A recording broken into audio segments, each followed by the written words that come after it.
Last night, my nephew was on his way to pick up his brothers from their friend's house a few blocks away from his house. He didn't have his phone, so he wasn't using GPS. He was just going based on the direction that my sister gave him. Unfortunately, he pulled into the driveway of the wrong house, walked up to the door, rang the doorbell. A man opened up the door, looked him in the eye, and said, "Don't ever come back here," as he shot him in the head. My nephew fell down and the man shot him again. He was able to get up and ran to the neighbor, who did not open the door. He ran to 3 houses before one of the neighbors said, "Put your hands up and lay on the ground." And then he laid on the ground like he passed out before the neighbor called the police for help. My nephew is 16 years old. You hear these stories about racism in America and you think, wow, how sad is that? But then you have this little bit of hope because you feel like it's so far away and it would never happen to your family. It would never happen to you. But God, the people in this country are sick. And it's so hard to believe that this amount of hate lives in people. And they hate people based on things that are not even under their control. I cannot believe this is the country that we live in. This is the country. This is America.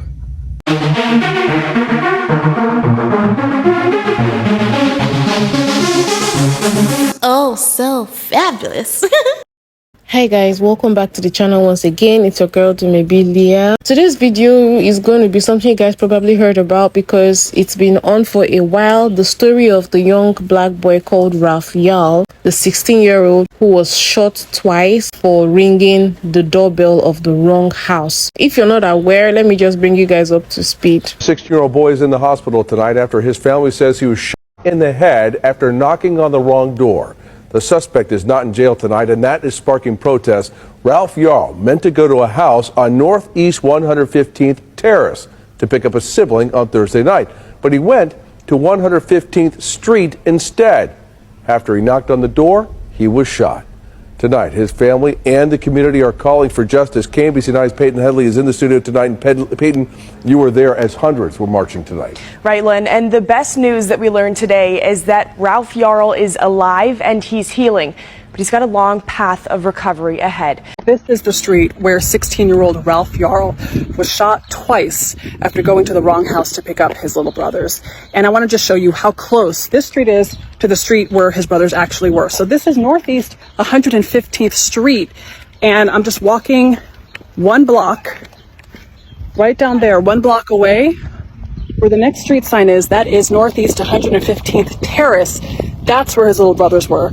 It's just 1 block. It's just about 100 yards away. Praying for healing for Ralph. With prayer and with passion, protesters gathered for 16-year-old Ralph Yarl. Amen. It's a show of solidarity and a call for accountability. We want to open the eyes of Kansas City to this injustice. Sincerely, when I heard this story, the first thing that came to my mind is America now that bad to the extent that when the doorbell goes off, you want to go get the door, you have to go with your gun? Is that what America has become? Because that's the only way this can make sense. How does the man in question who owns that house hear his doorbell go off and the first thing he did was to go get his gun in broad daylight? Or could it be that this man had looked out and seen that it was a black boy and in quotes felt threatened, because definitely we know that's what he's going to say, right? He felt threatened and then he went and got his gun. This boy had gone to pick up his sibling, so I don't see him positioning himself in such a way that he looked like a threat Was his boy trying to climb through your window into your house? Like, how do you justify the fact that you shot this guy and you shot him in the head? So initially, I think they didn't release the name of the man who did this in question, but now his name has been released and he's been arrested. The man in question is Andrew Lester and he's an 85-year-old man. Now, this man wasn't just arrested right off the bat. We know how these things go, right? Once it's a white on black kind of thing, there has to be people marching on the streets and demanding for justice, and that was definitely what happened. People were marching, all races, all color were marching, demanding for justice for this baby. Even his fellow high school students did the same, and that video really just got me so emotional.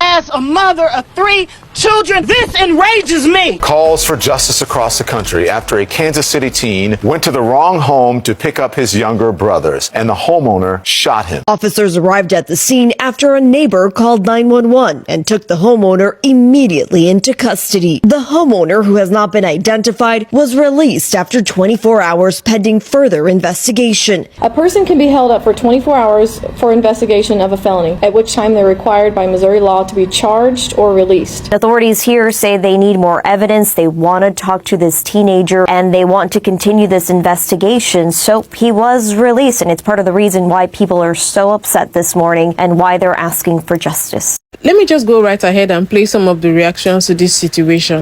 How does the state of Kansas make black people eat this much shit?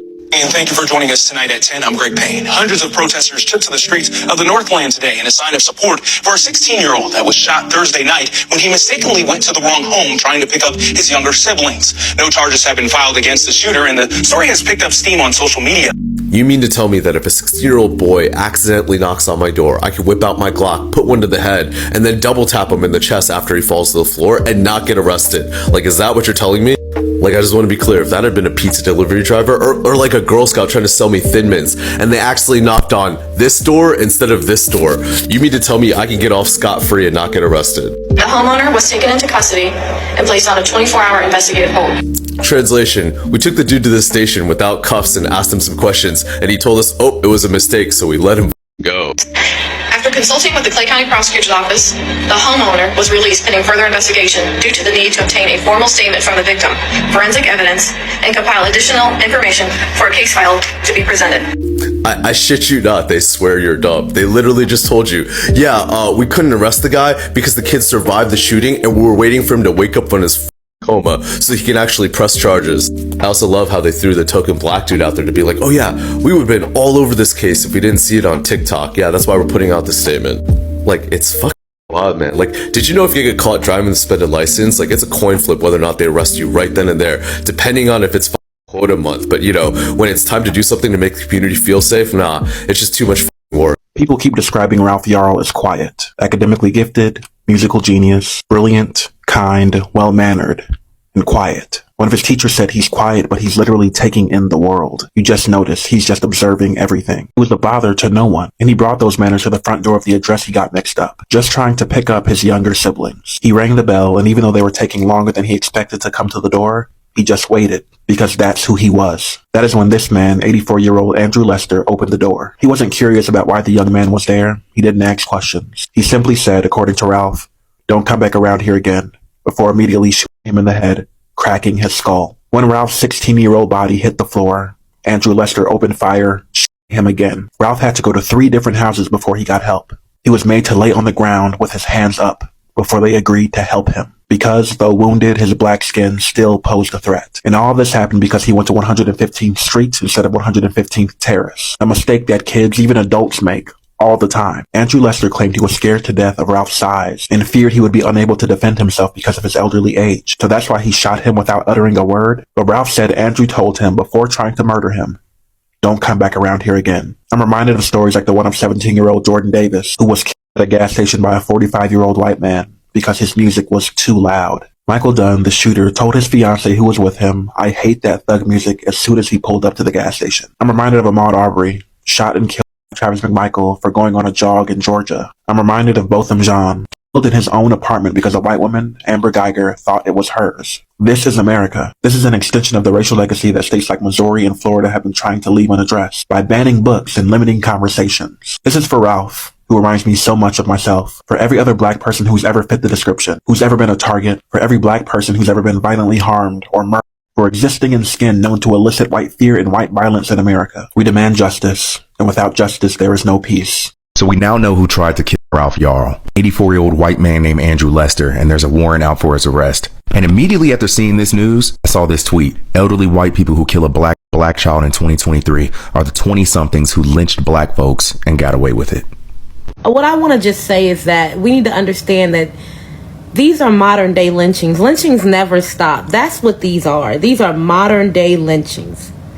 For him to be able to shoot this boy for merely ringing his doorbell twice, once in the head, and then be released. This is how they let us know our place and that it is okay and who is allowed to get away with harming who. We have seen this time and time again where black and brown people are harmed and there are no consequences. We're seeing it with Shanquilla.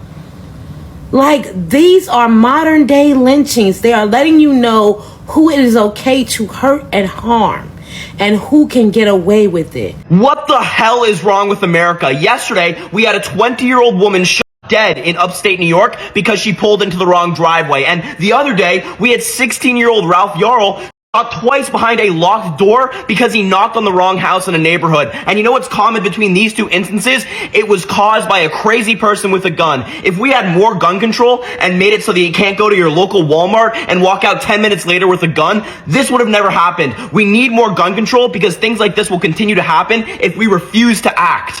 I desperately need you to think about this in regards to Ralph Yarl. What did the shooter know about Ralph Yarl prior to shooting him? He knew one thing: the color of his skin. See, it didn't even matter what that skin was encasing. That skin was encasing a 16-year-old brother, a 16-year-old son. That skin was encasing a band section leader at his high school.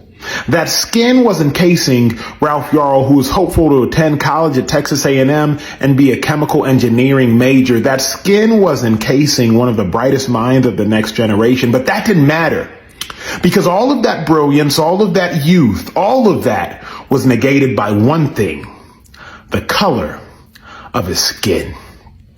We can't say that it takes a village to raise a child if the villagers are simultaneously attempting to kill them. They see our skin, black skin, and they handle us all the same. Black people are not a monolith. We need a fucking monolith right now. They don't give a fuck about that shit. Rich, poor, educated, uneducated, documented, undocumented, Muslim, Christian, gay, straight, cis, trans, young, and fucking old. They don't care. They see our skin and they treat us the same. And we over here arguing about dumb shit. And it's all dumb shit at the end of the day. We over here fighting each other. Black men calling for the annihilation of black women. Are you fucking kidding me? We're the conduits of black life, genius. If we cease to exist, so do you. That is some dumb shit. They're hunting our children. They're not asking them how they identify before they do what they do. We don't have time. We're black. I know your mama taught you we can fuss and fight all day long. But if somebody else come over here trying it, we all get in their ass. What's up, fam? How's it going for you? Shit's rough over here. So this boy was walking around trying to get help while he was bleeding. And the fact that he went to 3 different houses before he was able to get help is just beyond me. Like, I cannot imagine being in that situation and these people in quotes still think you're a threat. The people who finally helped him made sure that he laid on the floor before they could call for help to be sure that he wasn't a threat. So even when you're bleeding, when you're injured, fighting for your life, you're still seen as a threat because you're black. If this boy was a palm-colored boy, would this have even happened? So this man has eventually been charged. Okay, y'all, we have a big update in regard to Ralph Yarl, the young teenager who was shot by an older man by accidentally going to the wrong house. At this point, the 85-year-old man that shot him is facing 2 felonies. And those are assault in the first degree and armed criminal action. The DA for this case also said that there was in fact a racial component to this shooting, but he would not elaborate any further than that at this time. Now, as I record this at 5:50 p.m. Central Time on April 17th, the man is not in custody yet. An arrest warrant has been issued, but police do not have him, at least not yet. I don't know about y'all, but I love this journey for this old guy. I'm not even going to lie. I am tired of seeing different videos of black people marching in the streets, demanding for justice, holding placards in the cold, under the sun, shouting at the top of their voices, and just trying to demand for justice, begging to be treated like every other person, begging to be able to just exist and live their lives. Tired of saying hashtag upon hashtag justice for so person, insert black person's name, because we have a litany of black people that we've had to march for justice. I'm tired of seeing videos of black mothers being interviewed talking about how their children have been taken from them simply because of the color of their skin, crying in front of camera, begging for justice. And it just breaks my heart. Like, this is 2023 and there's still no difference. These things are still happening. You have black parents who have to have the talk with their children on how to interact with the police to make sure that they make it out alive. So in addition to that, now black people have to start educating their children how not to go and ring the wrong doorbell, because that could cost them their lives. Can you guys imagine how ridiculous this is? I'm just happy that that baby made it, because that boy is a fighter. The fact that he was shot in the head and he's recovering, like, is nothing short of a miracle. Is Ralph able to communicate, Cleo, with you all with no problem? He can walk and talk and all that stuff? He's able to communicate mostly when he feels like it, but mostly he just sits there and stares, and the buckets of tears just rolls down his eyes. You can see that he's just replaying the situation over and over again, and that just doesn't stop my tears either. Because when you see your kid just sits there and constantly, the tears are just rolling from both sides of his eyes, there's nothing you can say to him. You guys, just let me know what you think about this situation. I'm totally frustrated. The only reason I was able to make this video is because I heard that that boy is alive. He made it out alive, even though he fought for his life. He is recovering. I wish him full recovery, and may God give his parents the strength to be able to help that baby heal through all of this. You guys, let me know what you think about this video. Please don't forget to give it a thumbs up, and I'll see you guys in my next video. Bye.